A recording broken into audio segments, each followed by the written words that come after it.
Video করতে করতে হঠাৎ করে দেখলাম মিষ্টিদির ভিডিও শুট হচ্ছে। আমি কিন্তু মিষ্টিদির ভিডিও দেখতে খুবই পছন্দ করি, তাই দৌড়ে গেলাম মিষ্টিদির সঙ্গে কথা বলে খুবই ভালো লাগলো মিষ্টিদির সঙ্গে।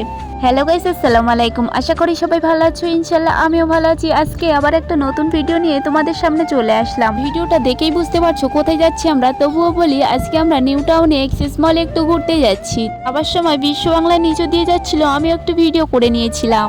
দেখতে দেখতে কিন্তু আমরা সেই জায়গাটায় পৌঁছে গেলাম। দেখতেই পাচ্ছো সামনে কিন্তু আমাদের এক্সেস মল। আমি দেখেই তো অবাক হয়ে যাচ্ছি, কারণ এখানে আমি এই ফার্স্ট টাইম আসলাম। দেখতেই পাচ্ছো আমার জান্নাত কিন্তু কি বলছে আমি কিন্তু কিছুই বুঝতে পারছি না।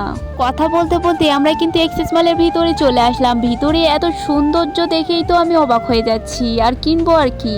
এর ভেতরে জিনিস কেনার মতো আমাদের কিন্তু পয়সা নেই, এমনি জাস্ট দেখার জন্য আমরা এসেছি।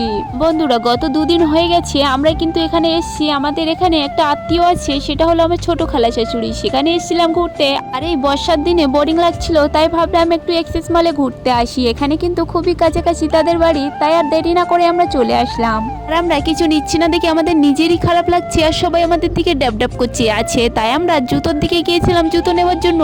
জান্নাতের আব্বু একটা জুতোর প্রাইস দেখে সবাই হাসাহাসি শুরু করে দিয়েছিলাম। হাসাহাসি করার কারণ হচ্ছে একটা জুতোর প্রাইস দেখলাম 10,000 টাকা। আমাদের মতো লোকদের তো সামর্থ্যই নেই, তাই আমরা হাসাহাসি করছিলাম। তারপর পাশের রুমে গিয়ে দেখি ফোন, ল্যাপটপ, ক্যামেরা এইসব বিক্রি হচ্ছিল। এসব কিছু দেখার পরে একটু জামা কাপড়ের দিকে গিয়েছিল। জান্নাতের আব্বু দেখছিল তার গায়ে টি শার্ট শার্টগুলো কেমন দাম ছিল, তো সবকিছুর দাম বেশি ছিল। তাই আমরা কিছু না কিনে একটু ভাব নিচ্ছিলাম। তারপর ঝাড়বাতি দেখছিলাম, ঝাড়বাতিগুলো কত সুন্দর লাগছিল। আর দেখেই কি লাভ, আমাদের টিনের ঘরে তো আর লাগানো যাবে না, তাই আর দেখলাম না। আর তার পাশে খুব সুন্দর একটা কাকতাড়ুয়া ছিল। কাকতাড়ুয়ার নাকটা দিকে আমি কেরাস খেয়ে গেছি, নাকটা একটু হাত ঘষছিলাম, খুবই ভালো লাগছিল।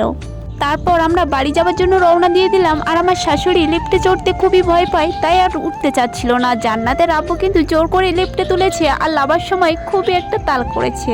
লিফটে জায়েব করে উঠেছিল, কিন্তু লাভার সময় লাভ মেরে লেগেছে, তাই দিকে আমরা খুবই হাসাহাসি করছিলাম। এসে তো কিছুই পেটে পড়িনি, তাই আমরা কিছু খাবার জন্য নিচে ঘুরঘুর করছিলাম। আমার ননদের মেয়েরা বলছিল পিৎজা খাবে। জান্নাতের আব্বু বলছিল এখানে কিছুই কিনিস না, এখানে সবকিছুর দাম বেশি, আমরা কেমন বাইরে দিয়ে খাবো। ননদের মেয়ে একটু গাড়ি চাপার জন্য কান্নাকাটি করছিল, কিন্তু এই গাড়ির দাম শুনলো 10 মিনিটে 150 টাকা। তাই আমরা দাম শুনে বাড়ির দিকে রওনা দিয়ে দিচ্ছি। তার কারণ হচ্ছে 10 মিনিটে 150 টাকা মানে আমাদের কাছে বিষম ব্যাপার। আর আমরা বাড়ি যাবার পথে আমরা বিশ্ব বাংলার ওখানে একটু নেমেছিলাম, কখনো আসা হয়নি, তাই আর কি চারিদিকে একটু ঘুরে ঘুরে দেখছিলাম। খুবই সুন্দর লাগছিল। এর ভেতরে একটু ঢোকার ইচ্ছা ছিল, কিন্তু ঢুকতে পারবো না। তার কারণ হচ্ছে আমরা অনেকজনা এসেছি একসঙ্গে। এর ভেতরে ঢুকতে গেলে 500 টাকা করে টিকিট কাটতে হবে, আর আমরা অনেকজনা এসেছি, অল্প কজন আসলে হয়তো ঢুকতে পারতাম। আজকে ভিডিওটা এই পর্যন্ত। ভিডিওটা ভালো লাগলে লাইক করো, আর চ্যানেলটাকে সাবস্ক্রাইব করো।